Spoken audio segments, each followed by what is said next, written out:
Don't charge. Night only I know mana kanda. Look and napui. Rather young I tase. Drink color change so young regular. Hi guys, welcome back to my channel. It's me Teresa. Ado मैं अंगाशी के video से दी whole video ने दूसरी Clovia की night suit की whole video ने तो मैं अपना meeting तामीन से dress खरा से सी मैं हमसे कई नो तो पुन्नी एक मीन से अदुगा मैं आम दाई ना ममांग हाई गिफ्ट दो नोकोई की शोई ना गिफ्ट मैं याव नी ना हाई बदो अदुगी stage जो लान बहरक तो रबा की first of all I mama की शो मैं याव ना low है बको शिथंग दन नोकोई की मु याव का तो इन्हें so मैं अपना कई नो हाई बदो एक मीन से हम दो आगा मैं hand packing दो जाम फजर Dama laire, antuka, natum hakasay.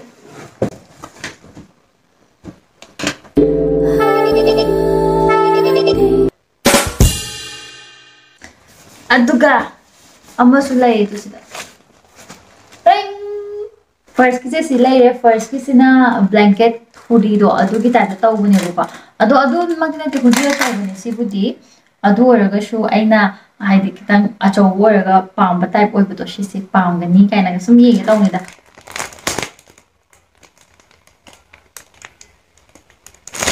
Tuh, bang, pocket super le, nanda, like tuh bisa nama betul ya ini, ding. Yang sangat bermigay di kami ay di sayam sabasu, yang ingbasu ya de, yang sargasu mini na tum sabasu pawe, yang ingagalu na tum mahicye mini na si bot sa dungay. Anong jogging ki fini ba jogging ki ato t-shirt ki fini da to. Uba, to t-shirt ki fini. Tina gym la na to. Hard oil ba skin na is sumsu. Aduga mathang kisina khoi mama gi aina lebi na haibado adu tuine ba haide khoi ma du nungdang da madi phane to sela hoji pudi phi khara indre ko na hangai mama wai da phi do illa ga ne tumani dana aduga ni no ga tumina ma ti ye chalaga ma ti ye chalaga tumani da mama na ji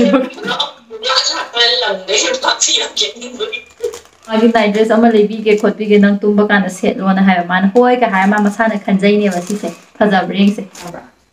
khara de chaw re ko extra large sa lo ro ni na extra large sa 3 ai na man extra large lo hai ba ina khoi ma se no lo ki ko ai to extra large lo ko ni chaw da hoi nan si da pa ada mathang di extra large sa tang lo pi ra no ngai bra So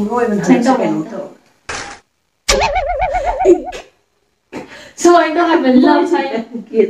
Which you guys say love sign love. Not like this. Can you see? Ding. Ado mathangi sina aina yam pame mo ko sigi pattern se le maga yam phasabi oi budo yo hostel yam mandro phasai ba kama machuga se yam phasai ba ai angang ba yam pam gali mo angang ba hair su I machugi angang ba pam budo athi bi angang budo di pam ne phasabi angang budo di pam ba ji phasai ba di si pam ba night dress ne ko Europe do du ne ba oh sis minus set la ni aduga si malungi sinate ba ina pam mi sina ma Sige mapangi sai iruza loira kan daga sai tora kiraga lakpado irulubagi adudo ayam pamjai ba adugi lawbane moi do irulu loibagi tawal style do laite adugi sum asu pambagi laibani da sis ade moi gi settings di quality yam phaingo aina pami si mapangi potse pambane ba si mapan se adu pambai da mangda si lawbane sigi se phasai ili lakto ine Mathangi si robe ne bako ado sigi sina kaino hire ka na gray ga print kais ne gray ga pink ka gi strip chat pa robe oi ne ba Azadra I did the label the much money yet. Nang silay bra si ba Much mana da Nang smai do ba lay bra ba Right mo si am phaja bane ai am pa aina pam bai da makta law bani si se so iroga lu loya ka da set pa da se chaning ye bai se khang ra na me adu gi law ni si medium or se dum fitting oi gi ama medium du na khara chaw ni na ko si gi se na medium or se dum post ai ba nungai ba si set in satin jam nungai moi di set pagan aduga satin da su quality leitaba leidana Clovia gi satin di quality am leimo aduga mathang gi si ju shirt and pajama set ne ko sigi machu je fazadra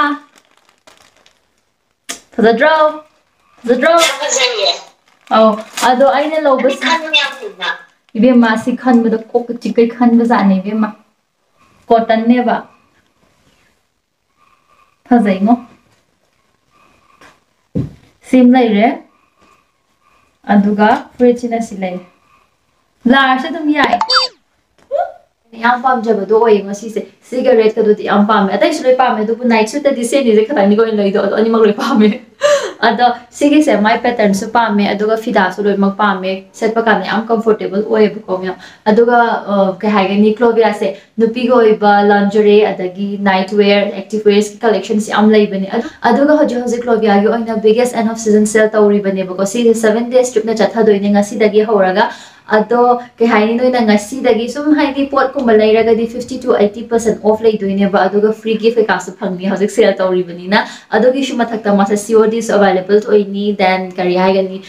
easy return do adu su laini oga free shipping su lai bani aduga mem sale gi oina makoina piri ba discount do adu dagi hendo ga kai gumba ina sida piri ba agi coupon code se use to orga di extra 10% off amu hena phangdoine asi je karam kanda chatna ba ya doino hire ga di minimum 499 gi order na traga above order to orga na chatna ba ya doine ado khangde ngasi gi video sai swai da lotion jarage tum kai gumma no koi shu sigi adom night shirts kumba se pama ga de hairo mathang